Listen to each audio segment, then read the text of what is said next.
Good morning everyone, welcome to my channel Tulika simple vibe. সেদিন ছিল 29শে December আর আমি উঠে গেছিলাম খুব সকালে। আর উঠেই আমি ভগবানকে প্রণাম করেই আমার দিনটা সব সময় শুরু করি। উঠে চলে গিয়েছিলাম ছাদে, কারণ সেদিনকে ছিল আমাদের বাড়িতে একটা অনুষ্ঠান, তারই একটা বড় সড়ো তোড়জোড় শুরু হয়ে গেছিল। আস্তে আস্তে সকলেই আসা শুরু করে দিয়েছে। যে কোনো শুভ কাজ শুরু করার আগেই রাধা গোবিন্দের সেবা করেই শুরু করা উচিত। প্রায় অনেকদিন ধরেই মায়ের ইচ্ছা ছিল মায়ের রিটায়ারমেন্টের পর মা মায়ের কলিগদের নিয়ে একটি গেট টুগেদার করবেন। তো সেই অনুযায়ী 29শে ডিসেম্বরই ছিল সেই অনুষ্ঠান। একটা অনুষ্ঠানের মানেই হচ্ছে সামান্য কিছু খাওয়া দাওয়া। তো খাওয়া দাওয়া পর্বের প্রথমেই ছিল একটু কফি আর ছিল ফিশ বল। অলরেডি এরা খাওয়াতে শুরু করেই দিয়েছে।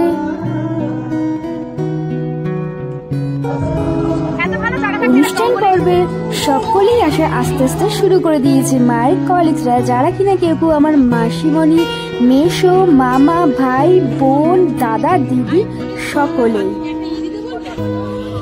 ইনি হলেন আমাদের সকলের বড় সদস্য, আমার গুলটু সোনা।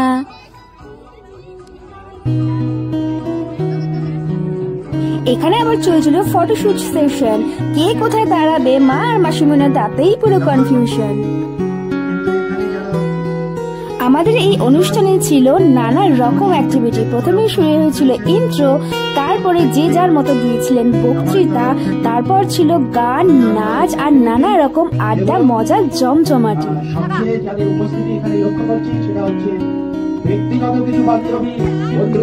স্পেশালি এই অনুষ্ঠানটির জন্য তিনজনে একই রকম শাড়ি প্ল্যানিং করেছিল। বেশ সুন্দর লাগছে কিন্তু তিনজনকে।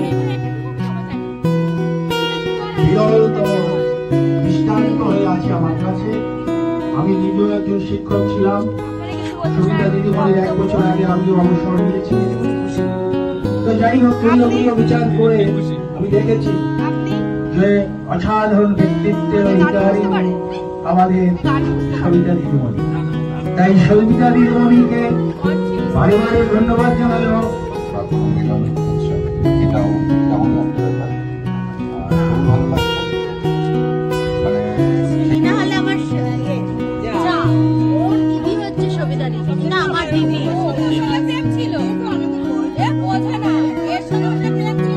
এখানে হচ্ছিল দুই ছোটবেলার বান্ধবীর মিষ্টি একটা ভালোবাসার গল্প।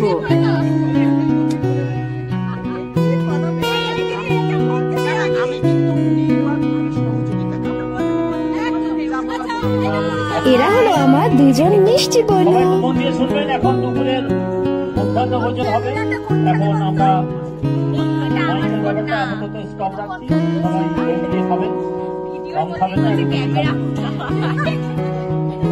আর ইনি হলেন আমার একমাত্র সুন্দরী মাসিমণি।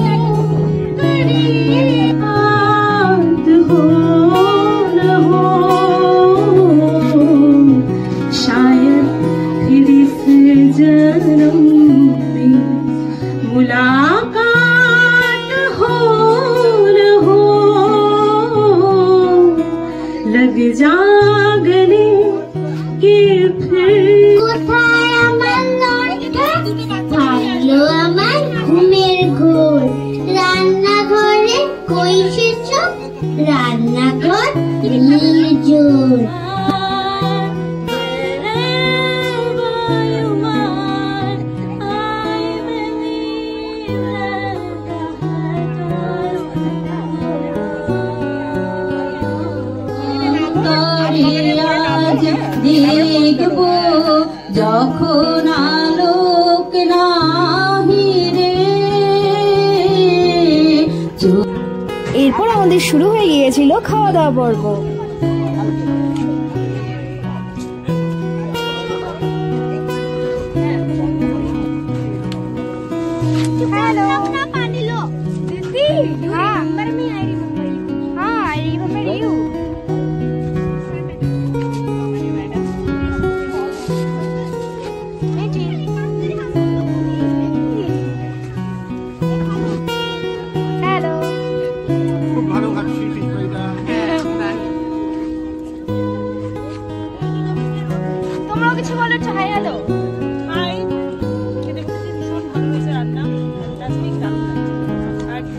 বিয়ারটাও খুব ভালো লাগছে, সবাই মিলে মজা করছি। স্যার আপনি ওটা হ্যালো ভালো লাগছে এখানে এসে?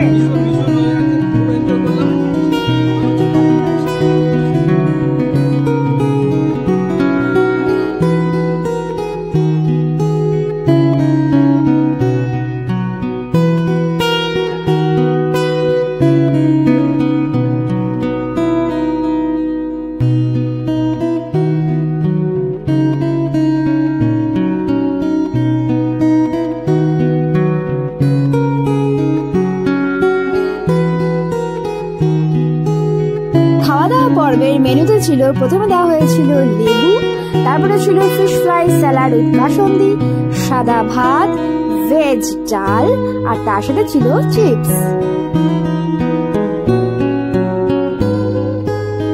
এরপরে ছিল পটল চিংড়ি, সাথে ছিল দই কাতলা,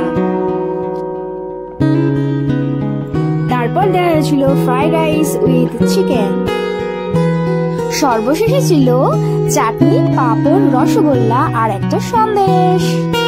কিছু খাওয়া দাওয়ার পর হজম করার দরকার নাকি, তাই দেওয়া হয়েছিল হাজমোলা। এরপর সবাই আমরা বসে গল্প আড্ডা চলে, শুরু হয়ে গেছিল গানের লড়াই।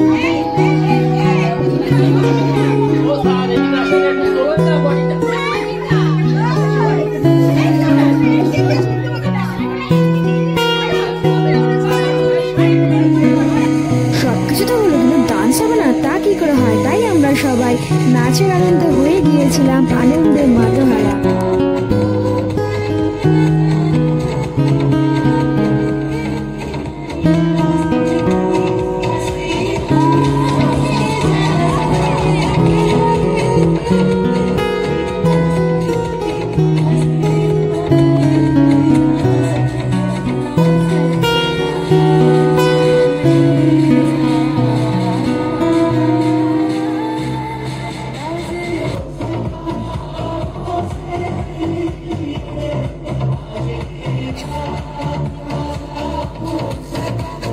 আমরা সকলে গল্প আড্ডা মজা করে কাটিয়েছিলাম এই সুন্দর একটি দিন।